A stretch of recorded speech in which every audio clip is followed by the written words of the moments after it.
Good morning, happy game day, and welcome to the Saturday morning cocktail kickoff, House Divided edition. Got my man Justin Riley from the Bama Standard over here, Daniel Pettey, my co-host on Week Zero Sports and Other Stuff podcast. How are you guys doing this week? Man, it's been an interesting week. We as Bama fans are in a very curious and awkward position, uncharted territory. So I've been feeling kind of a weird vibe the entire week. I don't know how my counterpart is. Right? Yeah, but even then, man, you still had that, get right mentality from the team. You still had that pride, and they could come out and be Bama at any moment. Right now, I just don't know what to think, to be honest with you. Well, you all might notice that we're in a little bit different colors today. Our Alabama Crimsonette has switched into his powder blue for the weekend. And this is kind of a weird show for all of us because this is the most house divided this show can possibly be. Justin lives in Jackson, Mississippi. Okay, enough said right there. Yeah. Myself, I grew up a Bama fan, but less than 100 miles from Oxford, and I ended up marrying into a very Ole Miss family. And our guy Pettey down here is the exact opposite of me, where he married a Crimsonette. He grew up in Mississippi, but then moved to Tuscaloosa, where he was the only Ole Miss fan friend that I had during those times. Pettey, talk a little bit about the turmoil in your house this week. Oh man, I blow people's brains up with my situation because I'm not only I'm the Ole Miss color in this screen today, but I am an Alabama grad. I can put it on my wall. I've got a little certificate that says I graduated from Alabama, which I met my Crimsonette wife. You would think I would have been smart enough to just switch allegiance at some point there. It'd make football life a lot more fun. But like I tell my wife all the time, if anything, I'm loyal. So if you can be loyal to freaking Ole Miss while going to Alabama, you got to be one loyal SOB. So says a lot about you. Well, you did go to Alabama during some of our worst years, so yeah. It's not like you were there during Natty's. As did I. That's right. During the Eli was at Ole Miss and Bama was not doing well, but Ole Miss wasn't great either. But but look, man, Bama's growing up half my life in Tuscaloosa and taking so many beatings at the hands of the Tide, it kind of breaks you over the years. So I'm kind of numb to this game. And even though Bama's broken, it's funny. Let's touch on what Justin was talking about. This is such a weird game because I don't remember the last time Alabama came into this game not, being number one in the country or the national title contender. I'm used to their mindset of us being the next part of the mission. I don't know what mindset to get from Alabama. We haven't seen this. This is new since the year y'all went. I guess the 1-3 loss team and. What was 11-12 when y'all went to the Citrus Bowl Sure. But again, it's been a decade. So it's really weird. And, and this day could change based off to what happens at noon. This game could mean a whole lot more based off the outcome of what happens in Fayetteville. So it's a crazy day. I don't know I'll tell you this, what I expect is Alabama to do what Alabama does and answer the bell and be crimson and kick our ass. Two things. Number one, it's not over for Ole Miss or Alabama. I mean, it's virtually over. We've got this LSU-Arkansas game today that really determines whether Alabama even has a shot anymore. They would need LSU to lose today and again next week at A&M, which is fairly likely as well. I think the Arkansas loss is probably a little less likely at this point. But, one thing Bama's done a really good job of this year is making other offenses look good. Like they made Tennessee look really good.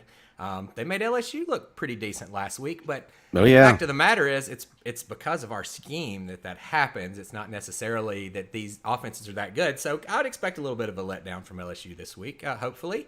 And again, if they lose this week, the winner of this game could very well tell you who goes to the SEC championship. What do you think about that, Justin?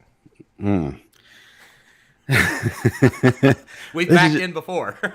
Yeah, well, like I say, man, this is just such a hard game to really gauge because when I look at Alabama right now, there's just like this huge, undeniable question mark. We don't know what we're going to get. For the first time in a long time, we have no title to play for. It's pride. And what I've seen the entire season, it's been hard, I guess, for the leadership council, if you want to call it that, to get the players' minds right when everything was on the line. Now, when there's nothing but pride to play for, how do these guys all of a sudden have this aha moment and get everybody on one accord and playing Bama ball. Can it be done? I don't know. And like I said, it's an awkward position because I'm not used to having to ask this question going into any game, and Pettey and other Ole Miss fans have said, we're used to being in a position where Bama always is Bama against us. And Oh yeah. but this is a different feel. This isn't the same mindset. Hey, if it's 2010, if it's anywhere between 2009, 2016, I say, yeah, have something to worry about. Because if we've lost just one game, if we lost 2 games or 3 games, the Bama pride, the Bama standard is still going to be there, and these guys are going to play their asses off, for that. But now we don't have those same guys in the locker room. We don't have the players who are holding each other accountable and to that standard. And if you're not measuring up to that standard, they kick you out. Do you remember the last time that we didn't make a playoff or didn't have a natty? We ended up playing, I believe it was an Oklahoma team in a bowl game. No, Michigan State. No, that was Agent McCarron's last year. Oh, yeah. My bad. I Oklahoma. thought you were talking. Guys, with like 2015-ish or somewhere in there. Yeah. We didn't make the playoffs. Oklahoma is who we went up against in the bowl game, and we had just lost that Auburn game at the end of the year that got us out of it again, right? And then we came out flat. But the other time that I can think back, or we go all the way back to the 2010 game where we played Michigan State in the bowl game and annihilated them, we'd already lost the 2 or 3 games. We'd already accepted we're not going to have any championships, and maybe it took a little bit of pressure off, and they kind of locked it back in, and they absolutely destroyed that team in that bowl game.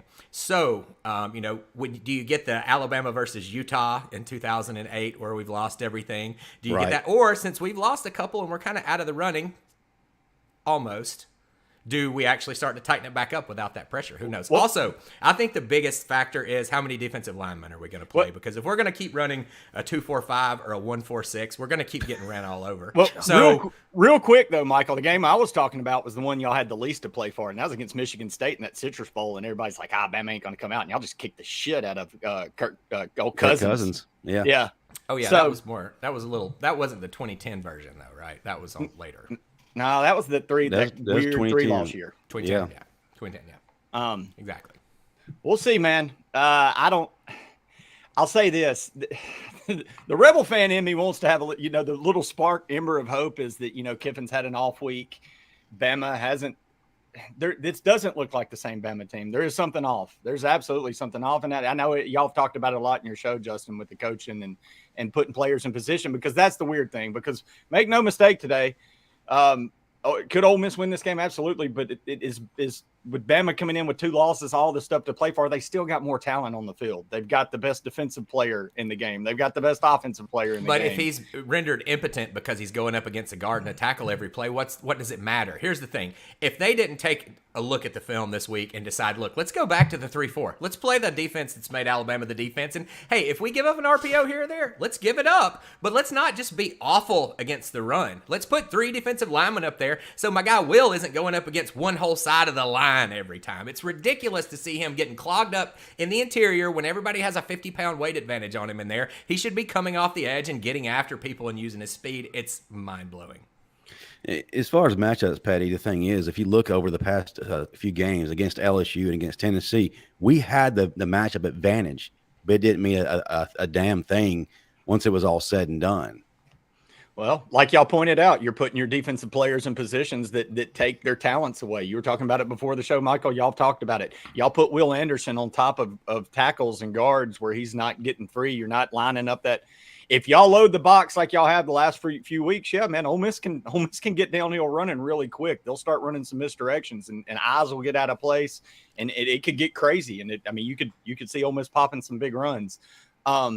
I don't know. It's crazy. It's just personnel packages, guys. If you put 3 defensive linemen on the field, 3 guys that are 275 pounds out there, you're going to be a lot better at stopping the run than if you've got 1 defensive lineman and a bunch of undersized linebackers lining up against them. It doesn't make any sense at all, and it allowed LSU to just gash us in that last drive. I mean, we had 1 and 2 defensive linemen on the field for the whole last drive, and they walked down the field and scored. It's embarrassing. It's too cute. Why are they being so cute is what blows my mind. But one thing in Bama's favor to give y'all a little bit of hope on the defense. I can't imagine. Look, I know y'all struggled with your defensive play calling. I can't imagine they didn't look at the Ole Miss LSU game film, see that Ole Miss has 2 freshman tackles that struggled that night against 2 athletic LSU defensive ends, and it changed the Ole Miss's offense got shut down after that burst in the first half.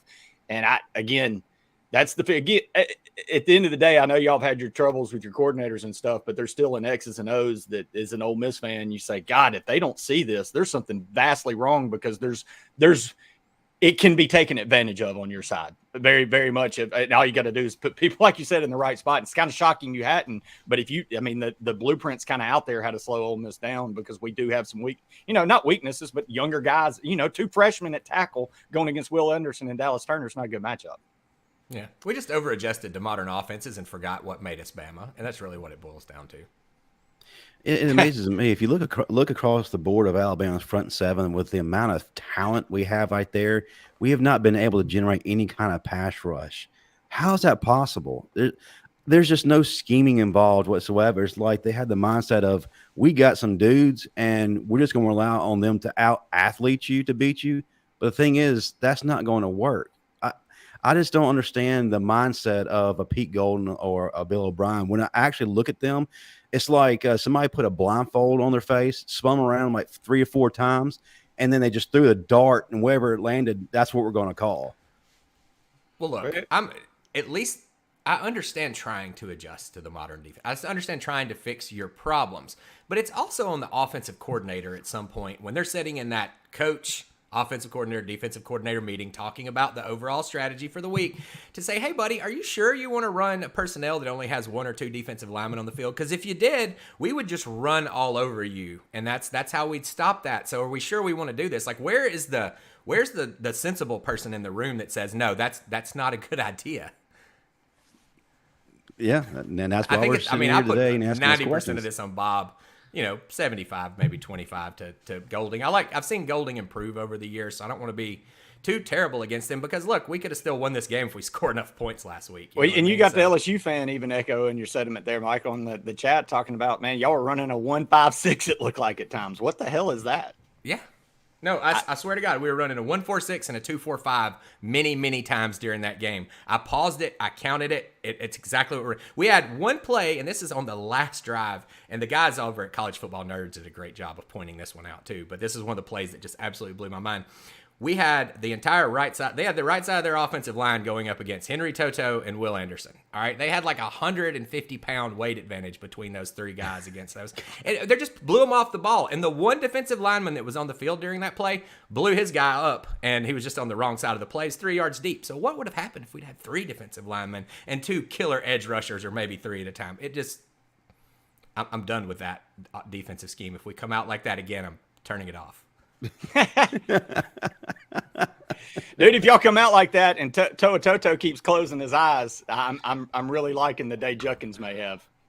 Man, and that's the thing. It's going to be death by 1,000 runs in terms of Ole Miss, and people understand just how strong Ole Miss is.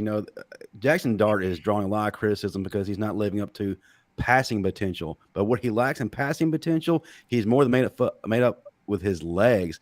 He's got some insane stat. 6 yards a carry? Yeah. He reminds me of like a Tebow or a Josh Allen, the way that he initiates contact at the end. I love it. I know Ole Miss fans hate that, but boy, watching it, it's exciting to see. Please, God, don't do it today. Like, look, I know it's worked, but there's some dudes on that Alabama defense that'll murder you. Oh, yeah, they can, but if they're 5-10 yards down the field, that's great to have a highlight moment when you pop somebody. Such a weird. I don't even understand this show, man. I feel like I'm in the damn Twilight Zone. Bama fans don't understand. Don't know what the hell to expect from their team. Y'all are almost talking me into feeling like we got a chance today, and I've gone into this knowing y'all. Just like Vegas is trying to bait people to take that spread today. That plus 12 on the Ole Miss side. Yeah, that seems a little sketch for it to be that big after the way Alabama's been performing. But Vegas has been off all year, man. They've been very off on the lines. Pettey, yeah, you're right. I mean, the entire year, it's had a different feel for Alabama. There's talks of anxiety. There's no identity. We're in week what? There's no wide receivers established. And now Nick Saban says that the expectations at the beginning of the season were too high for his team. And I kind of find that hard to believe considering the amount of returning talent we had this year. And we're Alabama. We have the high expectations. Maybe he's considering the year. fact that Bill O'Brien's the offensive coordinator, and that's why he thinks we're like way too high expectations with this guy. I mean, you got an offensive coordinator that told somebody recently, in terms of talent, we're good, but we're not great. Well, you just made a good point. Like, y'all have no established receivers, yet you're 88th in the country in rushing attempts. And yet you got a running back who looks like Alvin Kamara. We're running a 1-4-6 and people are killing us over the top. Explain that. Yeah, y'all absolutely have the ability to run the ball, but O'Brien, I guess is trying to find that receiver. He's going to keep working until he finds one. Don't get me started on our passing attack. I don't even want to go on that rant. I spent too much breath on that last week. Let's just put all of our receivers in one bunch 20 yards down the fild while our quarterback's running for his life. Yeah, y'all need Excellent Reuben Foster strategy. coming there at halftime and hand everybody a cigarette and calm down, right? That's what we need. That's what we need, a pack of Marlboros. I just don't understand. Look, man, I know Bama being all foggy, but I'm just used to Bama being Bama in this game. Just history shows y'all find a way in this. Well, I hope so, and I really do hope so too, because look, me being the eternal optimist on the show here, I have to kind of keep you guys pumped up a little bit when it comes down to it. LSU loses this game today. That means the winner of today's game goes to the SEC championship. Okay? It's a foregone conclusion. A&M's going to beat LSU next week. Wait and see. Write it down. Gonna happen. Oh, wow. If Arkansas and Arkansas sucks, y'all. They were terrible. They got manhandled by Liberty last week. So the odds of this are very slim to low, but the computers in Vegas and everybody are putting this line at like 3 points. So it's a noon game. It's kind of windy and shitty ass Arkansas Ozarks. Actually, very pretty place if you're ever been to Fayetteville. And some weird stuff could happen. So if I was the coaches, I would not let them be watching that game today. Hey, good question here by Boss Streaks. Think Aaron Anderson actually gets to play this week? That's a good point. Given the fact that the veteran wide receivers have not really done anything this year, why not let some of these younger guys get an opportunity? I mean, perfect time of the year where we essentially don't have anything to play for other than pride. Yes, there's a remote chance we can get to Atlanta, a remote chance we can get to the playoff. But if the older guys aren't getting it done, what about an Aaron Anderson or a Christian Leary, Isaiah Bond, Kobe Prentice? I mean, we've got some young talent on there who are not sniffing the field. I think you give them a shot. Why not? I mean, the Ole Miss fan in me. Fact of the matter is, you're just putting them in a bad position when they go out there in Bob's offensive scheme. But I still don't think it's the players that are the problem. Yeah, well, the Ole Miss fan in me just read that name like, who the hell is Aaron Anderson? You said some young receiver, and I'm like, oh, so he's the next David Palmer who has his breakout game today. Good to know. Great. He starts his David Palmer campaign this afternoon about 2:30. Don't be bringing up any of these 5-star freaks. Y'all need to just play Burton. No, he's good Lord. What did that guy? I think whenever the ball goes towards him, I think the ball has COVID because he don't want to touch it. Now this video officially will get blocked from all YouTube monetization. Yeah. Wasn't me this week. Yay me. But yeah, man, using some of that speed. Coach Saban even commented the fact that, we're not play calling according to match the talent we have on the roster. I've not yet seen a jet sweep. We got some dudes who can flat out fly. I just named some. Seen like the Penn State offense from 2008 out there or whatever. It's 1995.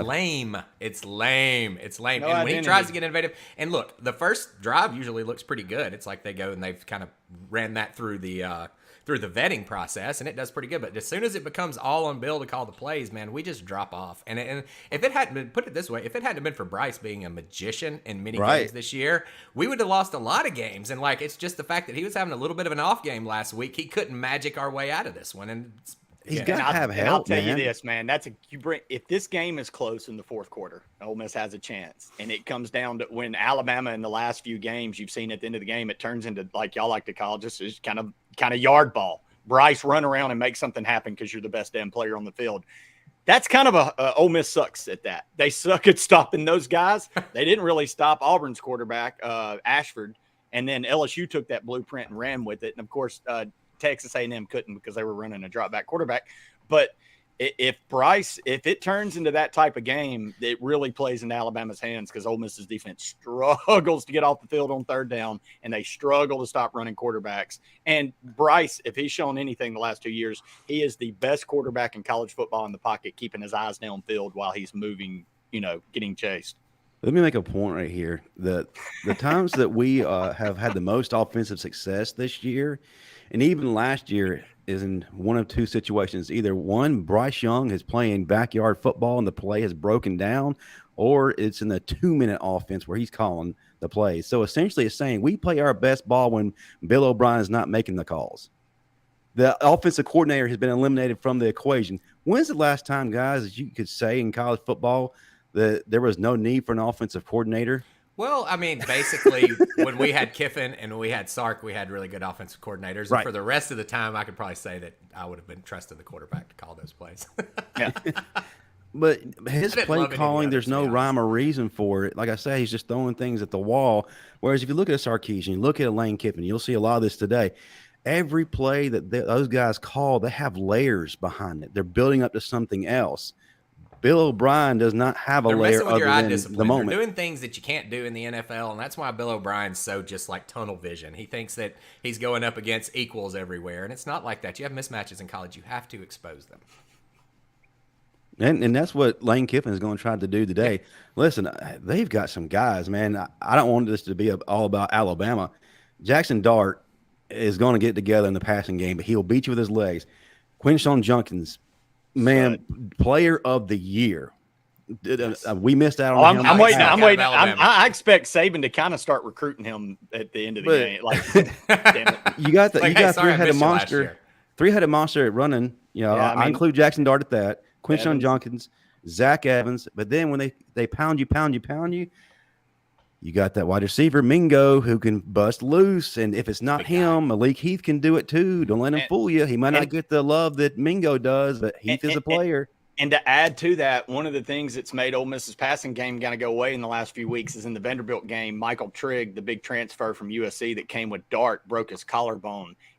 He's not expected to go every play, but he is expected back today. And that should take a little bit of pressure off of Mingo and Heath, which has been, they've been able to kind of bracket them the last couple of weeks, which has hurt the passing game a little bit. But Bama struggles against tight ends.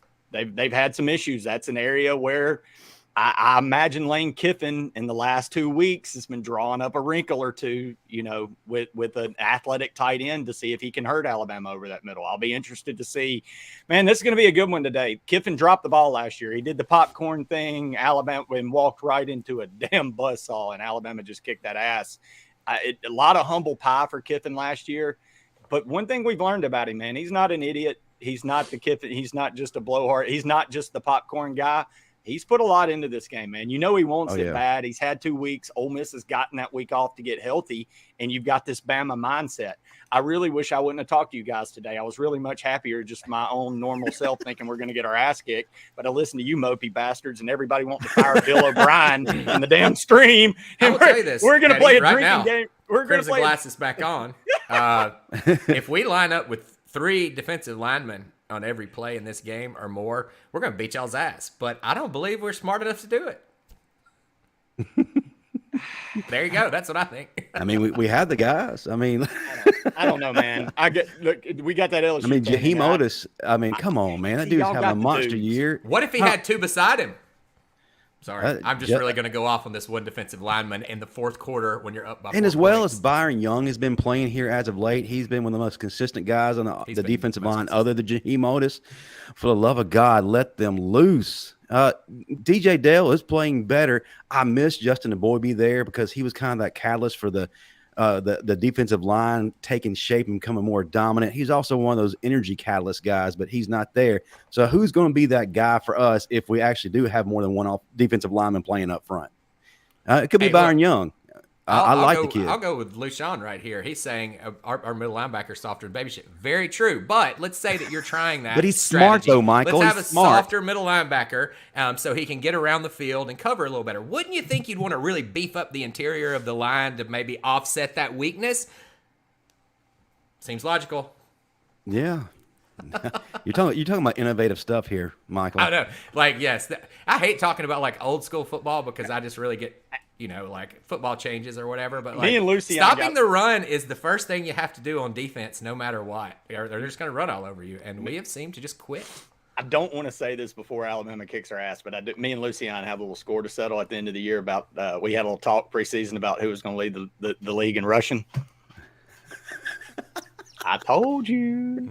Last year too, right? But that's not because we don't have a stable. No, y'all don't run it. Y'all refuse to run y'all it. refuse to run it. No, Good that's the thing. gosh. Hey, I love Judkins. I love Evans. I love our three-headed running attack. Y'all got possibly the best running back in the SEC. I mean, the dude is but the problem is when we line up for a run play, everybody can tell we're about to run it. It's not like there's anything out there to make you think, this could possibly be a pass or to the other side or anything. You know where the play's going when we line up. And if I can see it from here, people have been watching film for a week can definitely see it on the defense. Yeah. I bet y'all run it today. I guarantee y'all figure that. Yeah, but the thing is though, if we start running, we start getting hot. It's like Bill says, "No more. We can't do this anymore," and goes back to pass happy offense. I see guys like Gibbs and Roydell Williams and Jace McClellan. Man, it's just a and the waste, Hammer Five, a colossal waste. Oh, man, McClellan's got that pop too, man. He's got pop, but he's also got that smoothness. I like watching him. He's got a little bit of Derrick Henry in him. Has a little bit of Sean Alexander in him. Definitely a little bit of Derrick Henry because there's a whole lot of Derrick Henry. Yeah, there's definitely a whole lot of Derrick Henry. But and people keep saying that y'all don't have that downhill runner this year. We don't know if we do or not. That's the problem. I think that either Jace or Roydell could be that guy, but we're not giving them Hopefully the ball. now that the pressure's off, the coaches went back to the drawing board and said, let's do what we're good at, and maybe we'll come out this week and play Alabama football. I still have a little bit of hope despite all of the kind of pessimism toward the coordinators out here. I do have one request, though. On 4th and 1 or 4th and inches, can we not run it in shotgun? Our quarterback is 50 pounds, though. That could be the only reason. Well, then here's a concept. Be creative. Put the big guy in. Be creative. Run a Wildcat, or hey, Jalen Milroe. People are wondering. Put the big guy in for those situations. I've seen that work plenty of times. Like that's what Tebow did his freshman year when they had I can't remember his freshman year quarterback for Florida, but they used to do that. It works, But hey, Bill, again, anything that has to do with scheme, we can just say Bill O'Brien and move on. Dang.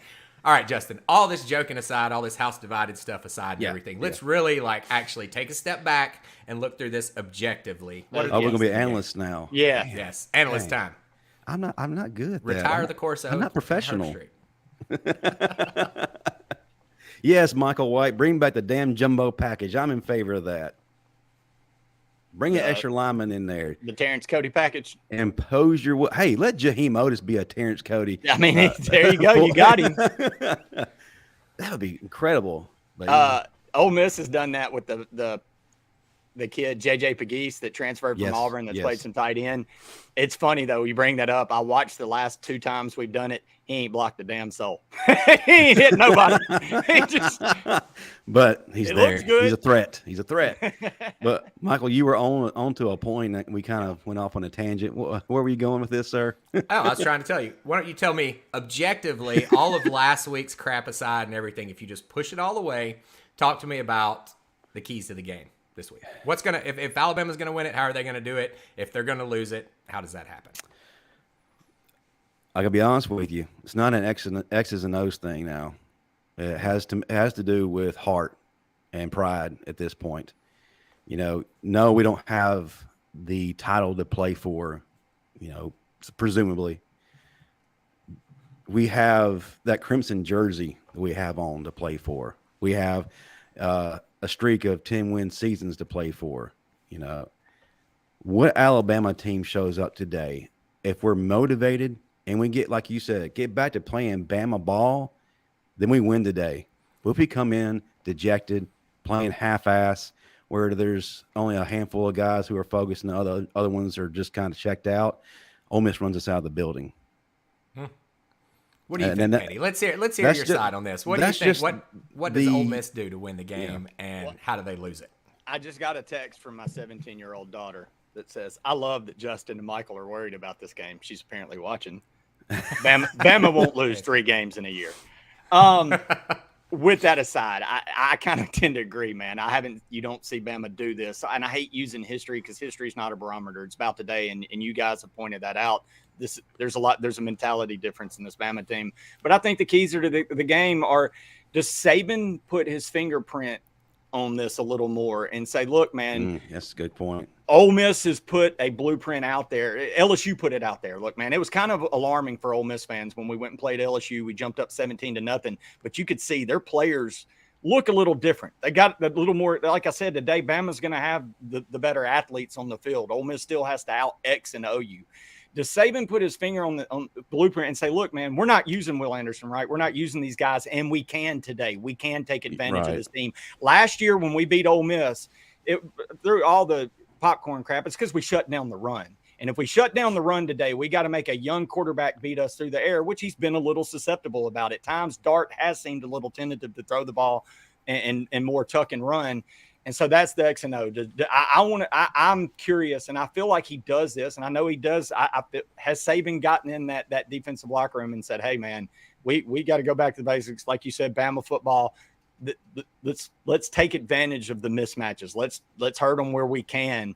And I feel like, as an Ole Miss fan, that's my expectations because I've seen Saban do it so much. He's the GOAT for a reason. And that's the play of the game. And if Bama comes out dejected with nothing to play for, I do agree with you. If y'all are playing those defenses, those running backs, we could pop you for 17 real quick. And how does this Bama team respond to that? Well, you made a good point when you and I talked yesterday. How do we respond if all of a sudden we're punched in the mouth and Ole Miss is up, 10 or 17 points? How are our guys with the mindset right now going to respond to that? Is it like it was back in 2016 when we were down 3 scores and we said, you know what, it stops now? We rally back. That's a very good question you posted yesterday. Tennessee as well this year, even though we missed the field goal. But you can't always do that. We definitely had that mentality. We had that mentality. And I'm going to tell you something. Well, go ahead. I'll let you finish. Well, being objective, I will say one thing Alabama has to do, like we've already been talking about to nauseum, how do you keep a guy like Lane Kiffin neutralized? Don't let his offense on the field. Run the ball, because that goes against Ole Miss's weakness. Yeah. We had the best guys in the country in the backfield that nobody knows about other than Jahmyr Gibbs. Utilize them. Run. And also, here's a great thing I think Bill O'Brien missed in a couple of games. It also controls the clock.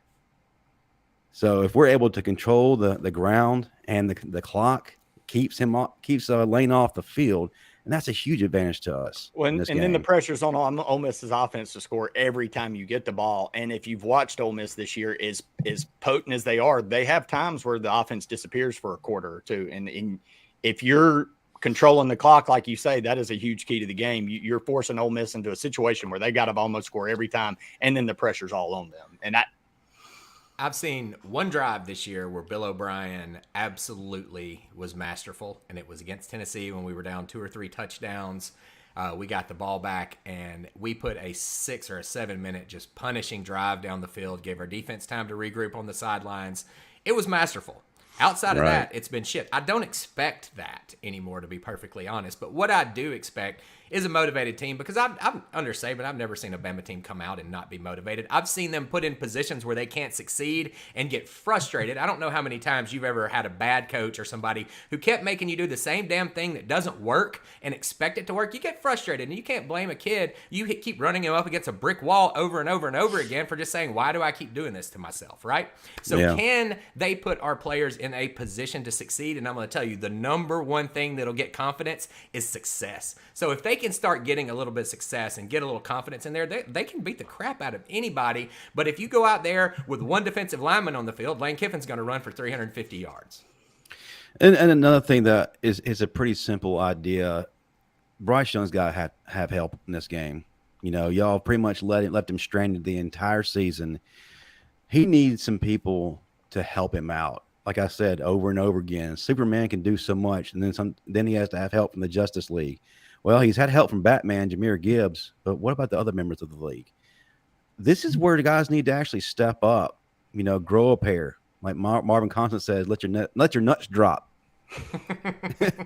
Come out there and establish yourself, be dominant, and don't make Bryce work so hard. I mean, I love what the man's doing, man, but look, Lord, we have 5 stars, 4 stars at wide receiver across the board, and they're doing literally nothing. We got guys out of the portal who have not done anything. Somebody in that locker room on that sideline has to be worth a damn and can actually make a difference in the flow of a game. But then again, it goes back to what you guys said. If Bill O'Brien is not going to call the plays that match their talents and their abilities, it means nothing. Means nothing. Same thing on the other side. If Golding can't put together a defensive scheme that at the base level doesn't put you in 2nd and 2, 2nd and 3, that can stop the run on first down, then it's pointless. And I can't blame the players. I mean, I really can't when that happens. That is just pure stupidity. And I get it. They're trying to be innovative, but like we all know this when we gamble. Don't get too cute. I completely agree. And Coach Saban, to his defense, in the press conferences, was taking the heat towards himself and blaming himself and the coaching staff and taking it off of the players.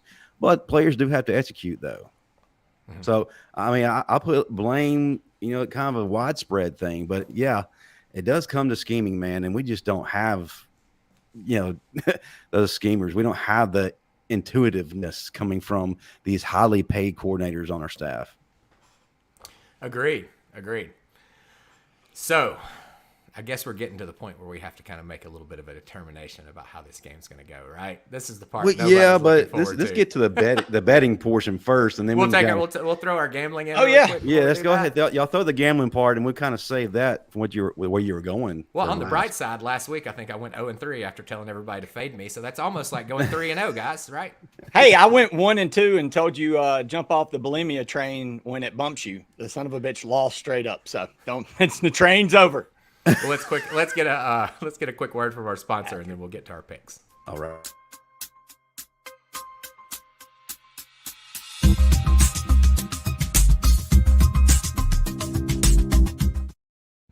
All right. So hot hand in the dice game first, right, Pettey? Here we go. Yeah, we're getting back on board today.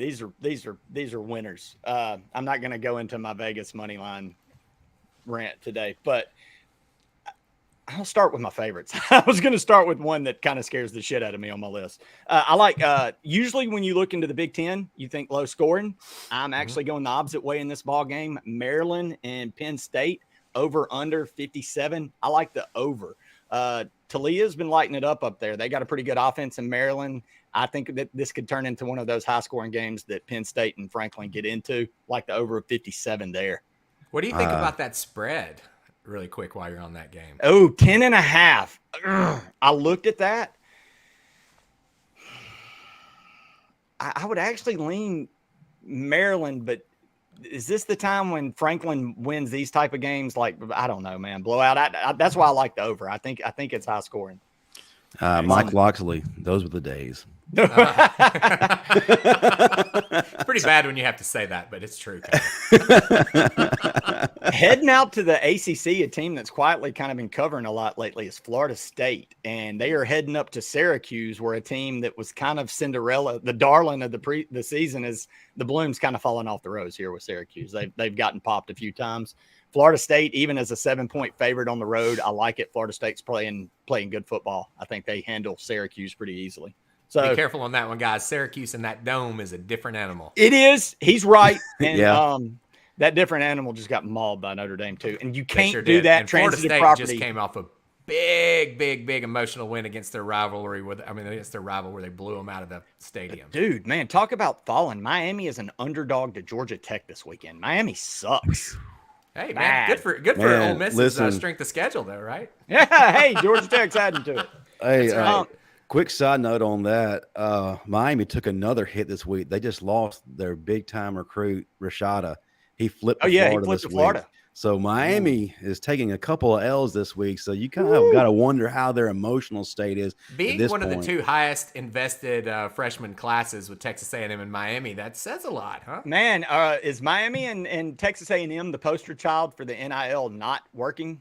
for how not make to a do strong the NIL. case. How to blow it up. Hey, you just can't, being rich and I stupid. think you should get players that fit what you're trying to do, as opposed to the highest ranking you can get from 24/7 That's right. Sports. Listen, quantity of 5 stars should not come over character.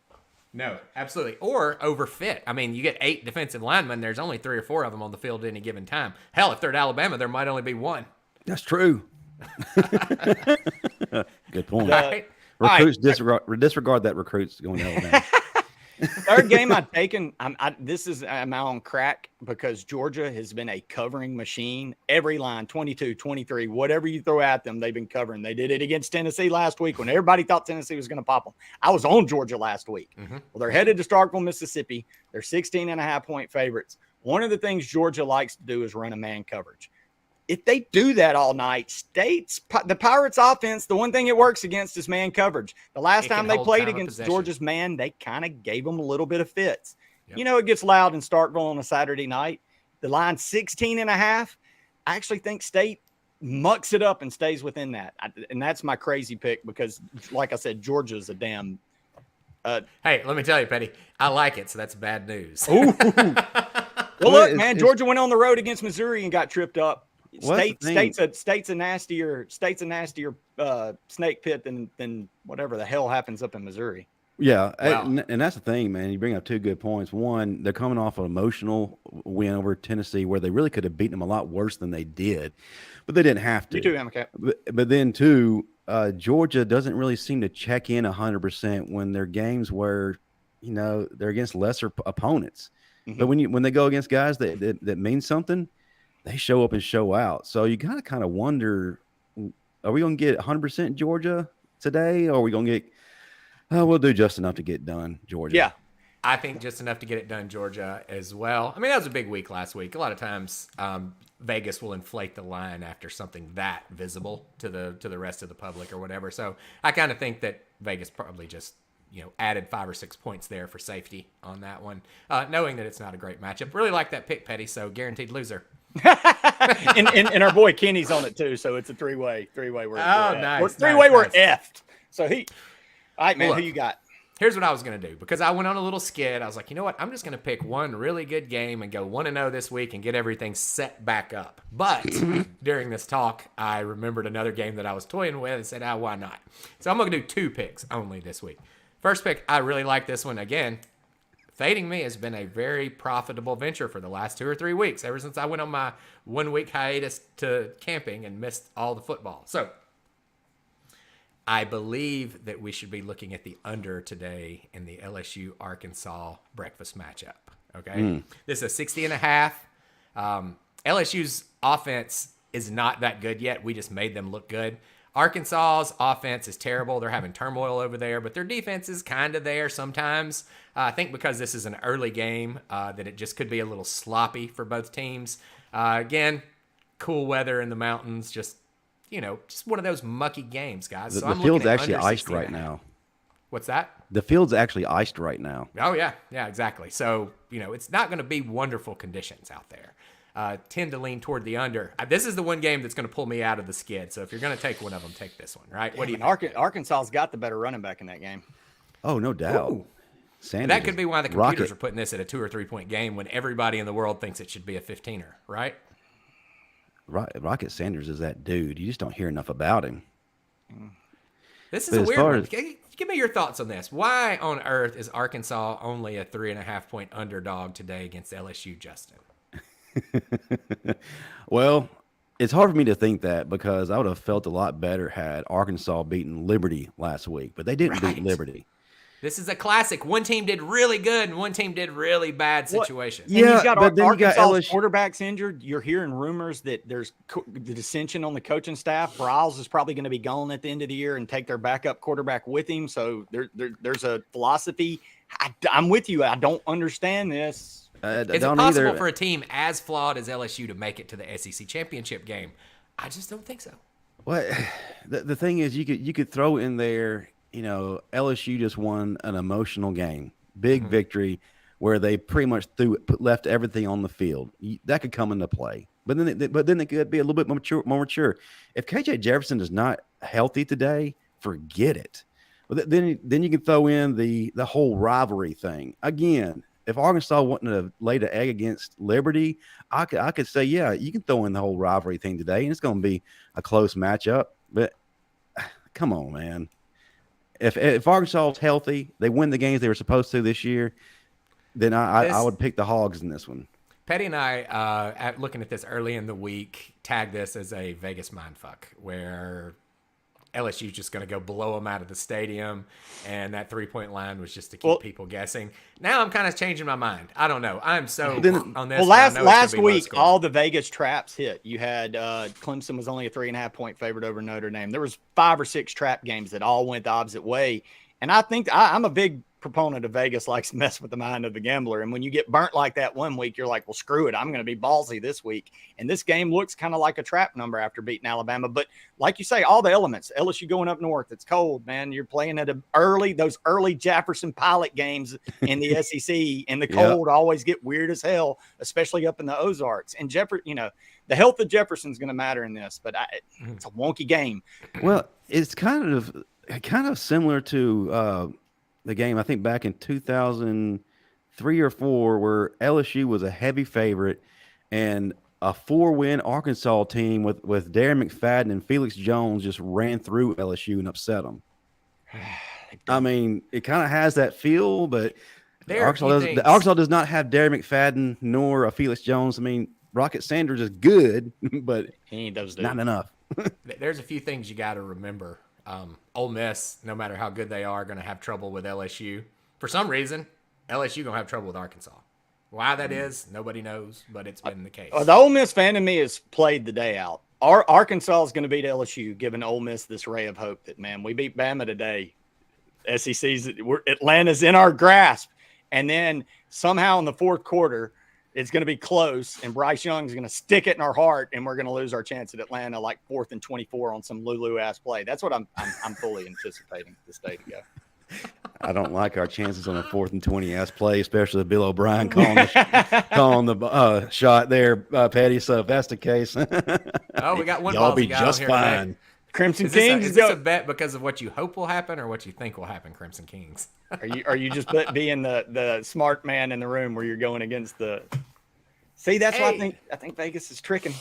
All right, so that's it. Under 60.5. Las Vegas. I mean, that was a long roundabout. The LSU under. Yeah. Oh, so under, guys, under. I like that bet a lot. Again, been terrible, so maybe fade me, but I think this is the one that brings me back out. And secondary, I looked at this game a lot this morning, and I kind of decided not to bring it on. But after Pettey decided to play the over-under, I thought, you know what? I got faith in little Tua over there. I like what Loxley's doing. I watched them keep it close with Michigan and won money on Maryland, and that only other time I bet on them this year. I'm going to take the 10.5 at Penn State. I think Penn State's offense is a little bit of a mess, and I think that that's what's going to make this a little bit challenging for them. And I honestly wouldn't be shocked if they lost this game. Well, they keep it in the number. I really love the over then. Oh, yeah. Excellent stuff. Well, look, those are complimentary. Fade them or take them? That's the question. Good luck. All right, guys. Well, back today. That's the end of our gambling segment. I hope you all make some money and get some good insights out of that. Definitely to get that under, get that over, make it happen. But let's get back to today's big game. We've got to pick scores on the Alabama Ole Miss game. Look at the faces. Everybody's like, oh, no, I'm going to do this. I don't know. Let's make Justin do it first. No, don't do that. No, sir. I knew that was going to happen. We had to split it. We couldn't put two Bamas together. I want the house divided guy down there to start. You want me to take the first one? I'll do it. Yes, you take the first one. I got this. I'll take the first one. All right. Crimson glasses in place. Do you have Make your sure I'm only seeing what I want to to see. Here's the deal. I'm going to give a caveat at the beginning. If we're going to lose to Ole Miss anytime in the next 10 years, this is probably the year for it to happen with the least impact to us. So if we lose, I will be the least devastated this year of any other year. However, I don't think it's going to happen. I think after losing last week that Saban did get in there. I think he went to the coordinator, started doing a little micromanaging, which is classically his way of doing things. I think he said, look, we're going to need 3 defensive linemen on the field for every play at a minimum, and that's going to slow down that Ole Miss running game. And I think a 39-26 Bama Bama victory. Ooh, that covers too. Like on the spread. Where's the objective glasses pick? 39-24 objective. Damn. Not looking good for the red. No, listen. All right. Hey, look. This is that. If you think I'm going to pick the other team to win, you're fucking. I've been watching this show very long. My gosh, listen. This is hard Pettey. for me. Let's go. We got to get to Pettey now. We got to do the Bama sandwich here for luck. We can save you to last, Pettey, if you want to. All right. Yeah. Okay. Save me for last. I will save you Do for that. last. Let me end this. Oh, listen, this is tough for me to play. You heard my sentiments in the beginning, why I'm having this battle internally. But hey, also this game means a lot to me. I'm a Mississippi, and my entire family went to Ole Miss or they're Ole Miss fans. So, I have my Thanksgiving on the line, so to speak. I'm just not comfortable as a Bama fan right now to feel like we're going to show up the way we need to. But if Alabama can remember who they are, it's going to be a war for 4 quarters. And I'm going to have my last ounce of hope in this game. I'm going to bring it out here because I don't want to lose in Oxford. Alabama will win 41-38. Ooh. Boy, that's the heartbreaker I'm expecting. I don't know if we can score 41 points anymore unless the defense is as bad as Tennessee. That's. I mean, Woo! Well, unless Ole Miss like has some epiphany defensively, I don't think their defense can really stop our offense. But then again, they do have the best defensive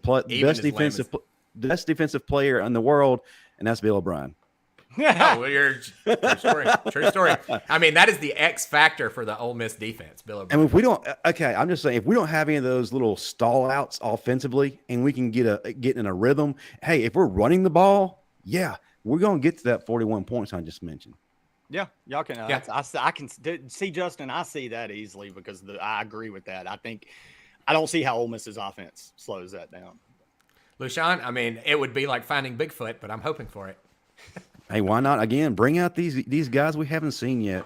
It's time to start experimenting with these young guys because that's who we're going to have as starters next year. So get them some meaningful game experience.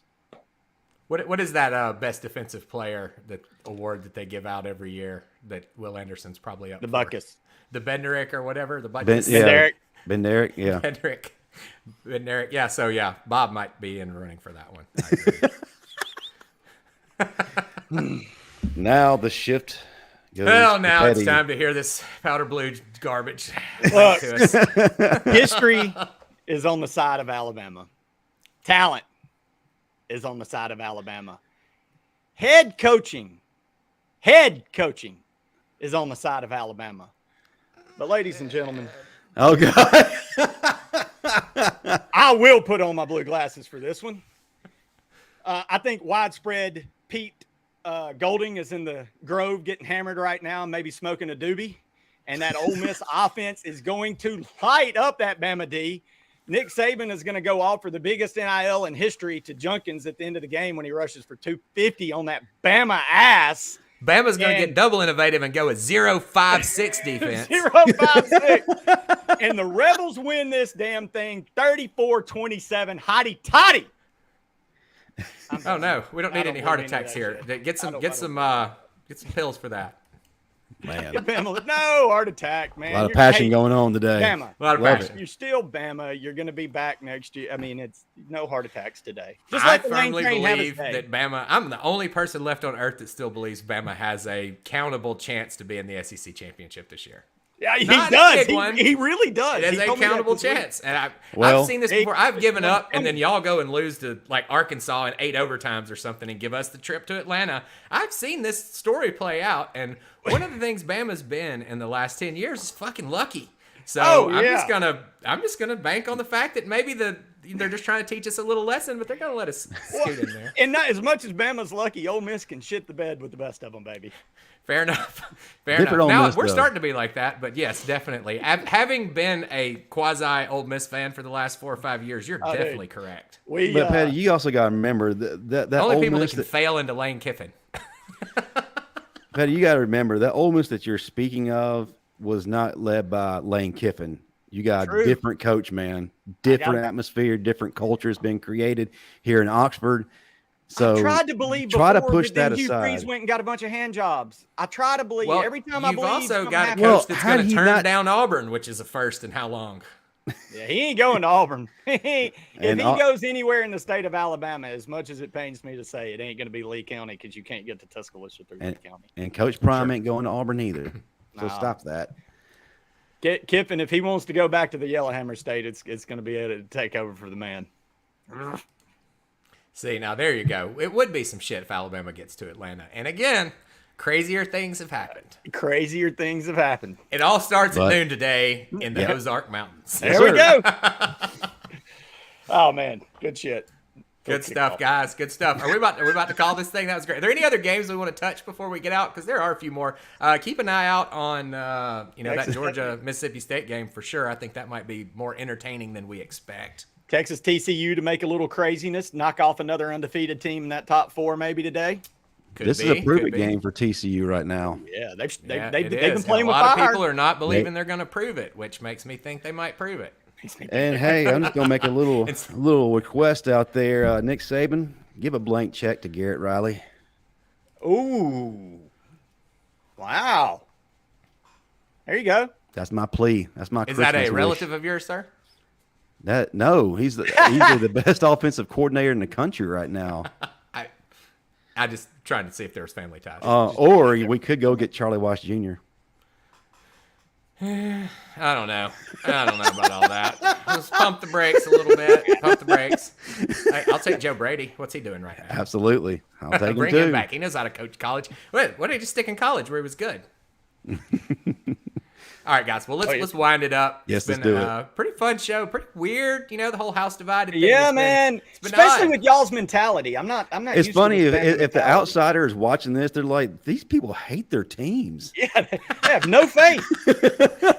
You can go watch some prior shows. We're total homers, but Sounds like this is a weird one, guys. I'm telling you, we're all so like intermingled with the Ole Miss family and Bama everything. culture It's crazy. It's merged crazy. here, and none of us really like. I don't get upset with the outcome of this game in any way. Usually, it's because it goes to the side of the Crimson, but this is one that I kind of get numb to. The first 2 times I watched this game with my wife, 2014 and 2015. Anybody that knows football history would remember that I was 0-2 going into this relationship and almost 0-3, down 21-0 on the third one. And I was like, man, are we going to have to break up? Listen, that's about the same time I moved back to Mississippi too, and holy jeez, I'm just now living that down. That is just now out of the atmosphere. So if we sit there and we goof up again today, man, that's another guaranteed 5 years of shut the And again, hell up, that's Ole Miss. what you just said. I'm gonna- That was 6 years ago, so it's kind of been a while. I'm going to give a big shout out to Ole Miss. When I was walking out of the stadium, 2015, after Ole Miss had just won the second game, this story's been told a time or two. There were a couple fans in front of me saying, this is the new normal.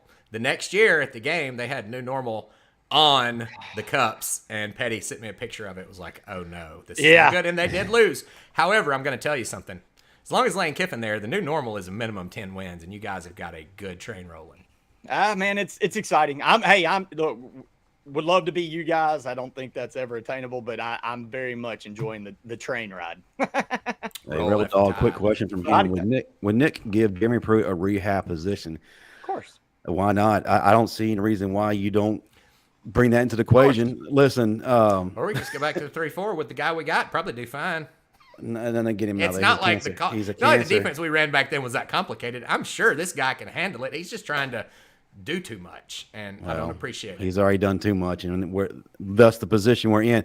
But yeah, why not consider Jeremy Pruitt? I don't know exactly where he stands with the NCAA and his McDonald's situation up at Tennessee, but you had to take that into consideration. Look, Bama fans, I would love more than anything in the world to have D'Amico Ryans come back as our defensive coordinator. Ooh. However, that's not going to happen. I mean, this guy is on path to become a head coach. Yeah, he's an NFL guy. He's right? not going to be. He's not going to leave the NFL. However. Not unless he just got too much Bama in him. He would probably consider it if you ride him a blank check and also have a caveat. You are going to be the coach in waiting. That's the only way I can see That D'Amico is the Ryan's biggest coming. curse in the history of football. If anybody ever called me the coach in waiting, I'd be like, just give me my buyout now. Yeah, just and let me out go. of here. This is going to fucking this is crash and burn city coming. Yeah, coach in waiting is a disaster. I think that I don't know if anybody will ever do that again because it was so dumb. Well, anyway, Yeah. Justin, tell us about your shows. Yes, sir. First of all, great show, guys. Great show cast. I mean, you make us do what we do. We appreciate the fans here, all the chatter here. Great stuff today. Tonight, it'll be tonight. After the game, tune in to the TDA post-game show with me and former Alabama wide receiver Mike McCoy. We are going to be giving our immediate reaction to the Alabama versus Ole Miss situation today. We'll also be taking your calls. And last week we had 3 hours of show, and majority of that was taking disgruntled Bama fans on the phone. So I was up to 1 a.m. entertaining the masses. It was something, man. I was so disgruntled by that defensive performance that I didn't talk about it for 6 days. Wow. 6 days. And when I did, it just came out like a fucking volcano. This oh morning. My God. Hey, you want to pitch our stuff, Pettey? What? Hold on. I'm not. no. Oh, I thought you were done. Come on. I got a bet, guys. He's back. He's back to the interrupting Michael. Tomorrow night, 7 p.m. Central, 8 p.m. Eastern, the Bama postgame show with me and Coach Smook will be here on the Bama Standard channel. Tuesday night, the reaction show you want to see, the Bama Standard live on TDA, 6 p.m. Central, 7 p.m. Eastern.